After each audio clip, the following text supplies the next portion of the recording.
Ipob rejects commentaries on Kanu'S trial. Cites repealed law. Good day, my dear listeners. Thanks for joining. It is another interesting news I bring to your listening ears. As the indigenous people of Biafra Ipob rejects commentaries on Kanu'S trial. Cites repealed law. Moving on to the full details, kindly please ensure you like, subscribe to this channel and share. The indigenous people of Biafra, Ipob, has rejected recent commentaries on the ongoing trial of its detained leader, Mazi Nnamdi Kanu, describing them as illiterate and compromised.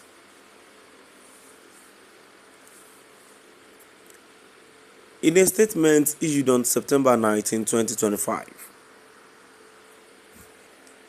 and signed by Ipob's spokesperson, Ima Powerful, the group, said the trial of Kanu is fatally flawed because it is based on a repealed law.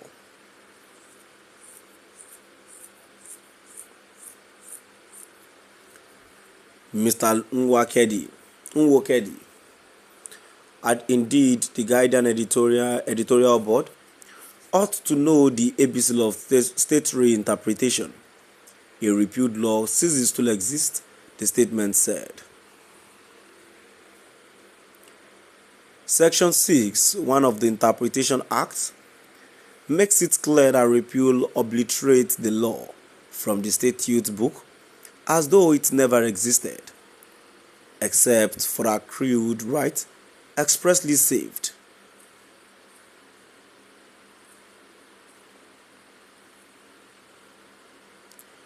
No accused person can be validly tried under a repealed law. The Terrorism Prevention Amendment Act 2013 was repealed by the Terrorism Prevention and Prohibition Act 2022. Any charge sustained on the basis of the repealed 2013 Act is dead on arrival.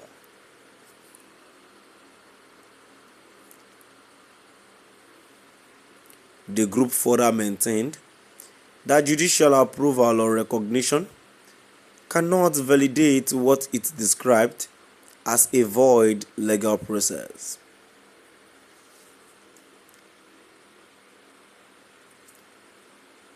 Citing the so-called nod of the Supreme Court does not cure illegality. A judgment given per inquirium cannot breathe life into a dead statute.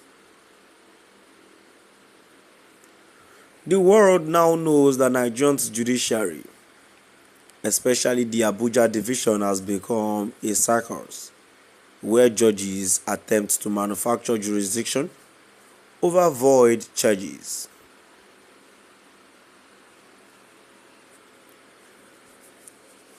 Ipob also raised concerns over Kanu's deteriorating health condition.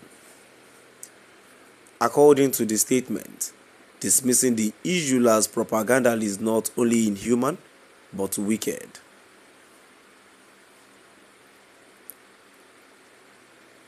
The Guardian's columnist further exposed his ignorance and cruelty by dismissing Kanu's deteriorating health as a propaganda tool.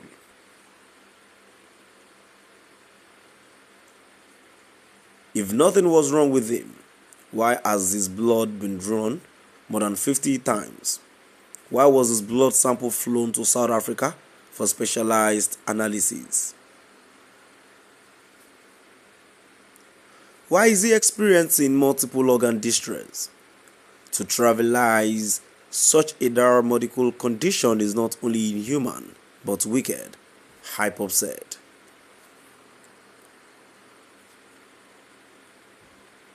The group criticized sections of the media for allegedly lending themselves to government-sponsored ignorance and mischief. It is a scandal that a once respected newspaper like The Guardian would publish such junk without subjecting it to legal vetting.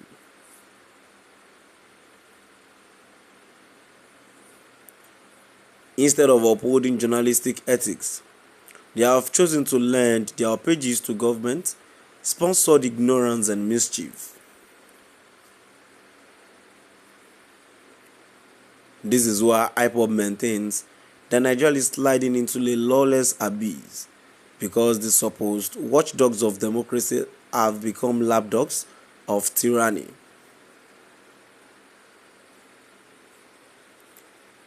On the broader implications of Kanu'S trial, Ipob declared that attempt to secure the conviction would ultimately fail.